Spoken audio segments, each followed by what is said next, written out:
বিশ্ব নবী জানিয়েছেন 6 প্রকার নারীকে আল্লাহ বিনা হিসাবে বিচারও করবে না, জাহান্নামে দিয়ে দেবে। এটা তিরমিজি শরীফের হাদিস। 1 নম্বরে যে মেয়েরা মাথার চুল খোলা রেখে বাড়ির বাইরে যায়, এরকম মহিলা দেশে নেই। দিন আরো বাড়তেছে, দিন যত যাচ্ছে এরকম মহিলা বাড়তেছে। এদের আদর্শ নাকি এই ফারুকের স্ত্রী তিশা। ফারুকের স্ত্রী তিশা চেনেন না?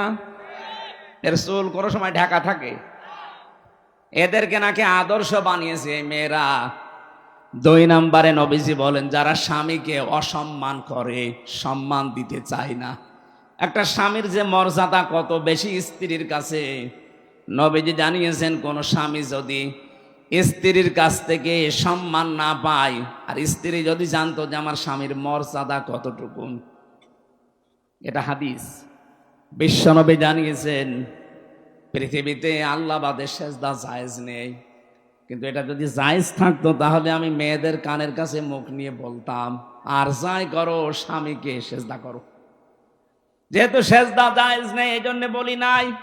কত বড় কথা, স্বামীকে সেজদা পর্যন্ত দেওয়ার কথা বলছিলেন নবীজি, যেহেতু জায়েজ নেই এই জন্য বলেন নাই। আর রিজালু কাওয়ামুনা আলান নিসা, পুরুষেরা হবে অভিভাবক, গাইডলাইন দাতা, মেয়েরা থাকবে তাদের আজ্ঞাবহ। কিন্তু আজ আমরা দেখতে পাচ্ছি আমরা পুরুষ মানুষ যারা, আমরা এখন জোগাইলে আর বউগুলো রাজমিস্ত্রি, ওরা এখন উপরে চলতেছে। 3 নম্বরে বেশি স্বামীকে বাদ দিয়ে যারা দেবরের সাথে হাসি তামাশা করে, এই এলাকায় সব নেই। সাবধান, জাহান্নামী হওয়ার জন্য এটাই যথেষ্ট। স্বামী বাদ দিয়ে যারা দেবরের সাথে হাসি তামাশা করেন, নবীজি বলেন, সাহাবী প্রশ্ন করলেন, হে রাসূল দেবর সম্পর্কে আপনি কি বলেন? নবীজি বললেন, এ তো একটা মৃত্যু সমান, দেবরকে মরণের মতো ভয় করা লাগবে। আর বলেন না এটা আমার ছোট ভাই, কয়েকদিন পরে দেখছে আল্লাহর রাস্তায় ওর সাথে চলে গেছে। এখানে যে পর্দা করা ফরজ অনেকে মানতেও চায় না, বিশ্বাসও অনেকের হয় না। ও মনে হচ্ছে কত সহজে চলতেছে, অথচ কবিরা গুনাহ হচ্ছে। 4 নম্বরে বেশি অপবিত্র থেকে পবিত্র হওয়ার খবর রাখে না। 3 দিন 5 দিন 7 দিন 10 দিন না, ওর যে 15 দিন চলে যাচ্ছে ওর খবরই নেই। সম্মানিত মেয়েরা, পুরুষ মানুষ না বুঝলেও আপনি বুঝেছেন, অপবিত্র শরীর থেকে পবিত্র হওয়ার জন্য যখনই হবেন খুব তাড়াতাড়ি চেষ্টা চালাবেন। এরপরে বেশি যারা মিথ্যা কথা বলে আর গীবত করে আর কসম দেয়, এই 3টা সবচাইতে বেশি। এই যে মিথ্যা কথা বলা, গীবত করা আর কসম দেওয়া, এর কথা ওর কাছে তালাতালি করে লাগিয়ে দেওয়া, এটা মেয়েদের ভেতরে দেশে নেই। আরো জোরে বলেন। সম্মানিত মা বোনেরা, কারো ভেতরে যদি এই দোষটা থাকে সে যেন এই মুহূর্তে তাওবা করে ফিরে আসে। এই যে তালাতালি করা, এর কথা ওর কাছে লাগানো, ওর কথা ওর কাছে লাগিয়ে মানুষের সম্পর্কে ফাটল ধরায়, নষ্ট করে দেয়। এটা যদি এলাকায় চালু থাকে তাহলে এই এলাকার মানুষের দোয়া কবুল করা আল্লাহ বন্ধ করে দেবে, সে যত বড় হুজুর দিয়ে দোয়া করান। মুসা নবীর জামানায় একবার বৃষ্টি বন্ধ ছিল, চাটিয়াল ময়দানে উম্মতদেরকে নিয়ে তিনি নামাজ আদায় করে দোয়া করলেন, রব্বুল আলামিন বৃষ্টি তো বন্ধ করে দিয়েছো, বৃষ্টি বন্ধ করে দিলে দুনিয়ার কোনো ক্ষমতা নেই বৃষ্টি নাজিল করা, আছে না? قل أرأيتم إن أصبح ماؤكم غورا فمن يأتيكم بماء معين। আল্লাহ পাক বলেন, নবী ওদেরকে বলেন তো পানির লেয়ার যদি আমি কমিয়ে দেই, নিচে নামিয়ে দেই, ওদের কোন বাবা আছে পানির লেয়ার উপরে তুলে দেবে? কেউ পারবে না।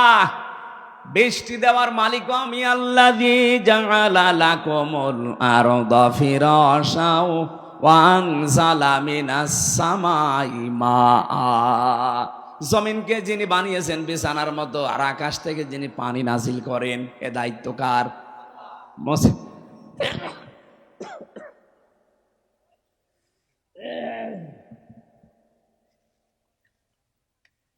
মুসা নবী বলছিলেন, রব্বুল আলামিন আকাশের পানি যেহেতু বন্ধ হয়ে গেছে, আমার তো কষ্ট হচ্ছে, কিন্তু এইগুলো তো আমার উম্মত, কিন্তু তোমার তো বান্দা, তোমার বান্দার জন্য তোমার মায়া লাগে না? আল্লাহ বলেন মায়া লাগে, তাহলে বৃষ্টি দাও না। বলে না, এ কথা শোনা যাবে না, মায়া লাগে কিন্তু আমি বৃষ্টি দেব না। হযরতে মুসা নাছড় বান্দা ছিলেন, কারণ আল্লাহ তার সাথে কথা বলতেন কালিমুল্লাহ। আল্লাহ মাঝে মাঝেই বলতেন, মুসা আমি তোমাকে আমার নিজের জন্য বানিয়েছি। তুমি যখন বারবার নাছড় বান্দা বলো না বৃষ্টি দেওয়া লাগবে দেওয়া লাগবে, আমি কিন্তু বিরক্ত হয়ে গেছি, কেন বৃষ্টি দেব, আমি দেব না। মুসা নবী বলে, আল্লাহ এগুলো আমার উম্মত, আমার মায়া লাগছে, কতদিন হয়ে গেল, তাড়াতাড়ি বৃষ্টি দাও। আল্লাহ পাক বলেন, হ্যাঁ আমি বৃষ্টি দিতে পারি, কিন্তু তুমি যাদেরকে নিয়ে দোয়া করছো এর ভেতর একজন নামিমা, তালা তালি করা মহিলা আছে। এই মহিলা যতক্ষণ বের হয়ে না যাবে, তুমি মুসা নবী হওয়ার পরও তোমাদের দোয়া আমি ফেরত দিয়ে দেব, কবুল করব না। হযরতে মুসা এমনি রাগান্বিত রবি ছিলেন, রাগ হলে তার টুপি দিয়ে চুল খাড়া হয়ে বেরিয়ে যেত। ডাক দিয়ে বলে, মাবুদ তুমি শুধু ওই মহিলার নাম বলো, দেখো কি করি। না, আমি নিজেই মানুষের নাম ধরতে নিষেধ করি, আর এখন আমি নিজে নাম ধরবা, তুমি অপমান করবা তারে। হযরত মুসা বলে, আল্লাহ আমি তো আর জানি না মানুষের মনের খবর, আমি কি করে জানবো বলেন। আল্লাহ পাক একটা বুদ্ধি দিলেন, কাজ করো, চাটিয়াল ময়দানে গিয়ে উম্মতদেরকে তওবা করাও, ওরা যদি খাস নিয়তে তওবা করতে পারে, আমি আল্লাহ ওদেরকে মাফ করে বৃষ্টি দিতে পারি। মুসা নবী এসে ডাক দিলেন, আমার উম্মতেরা, এখানে একজন মহিলা আছে তালা তালি করা, মানুষের কথা লাগিয়ে বেড়ায়, কিন্তু কে আছে এটা আমি জানি না, তবে আছে। সে যতক্ষণ এখানে থাকবে কারো দোয়া কবুল হবে না, দয়া করে সে যেন বেরিয়ে যায়। অথবা আমি এখন তাওবা করছি, আমার সাথে সবাই যেন মিলে তাওবা করে। তিনি তাওবা পড়ালেন। তাওবা মানে আমাদের মতো যে আস্তাগফিরুল্লাহ রাব্বি মিন কুল্লি যামবি না, আমরা তো এটা বাক্য পেয়েছি, চামড়ার মুখ পেয়েছি, অহরহ বলতে থাকছি, কিন্তু তাওবা আর ইস্তেগফার এক জিনিস না।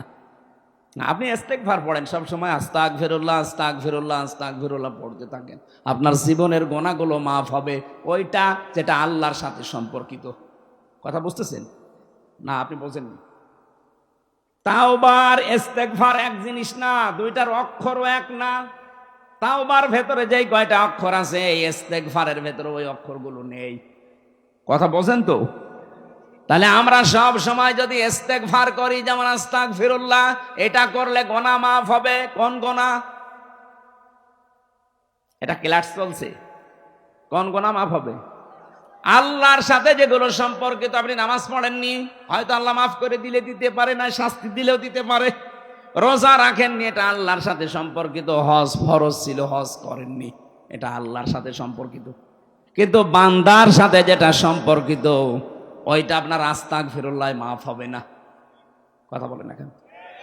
ওটা যদি তাওবা করেন মাফ হবে, কিন্তু তাওবার নিয়ম হচ্ছে অপরাধ যার কাছে স্বীকার করবেন তার কাছে।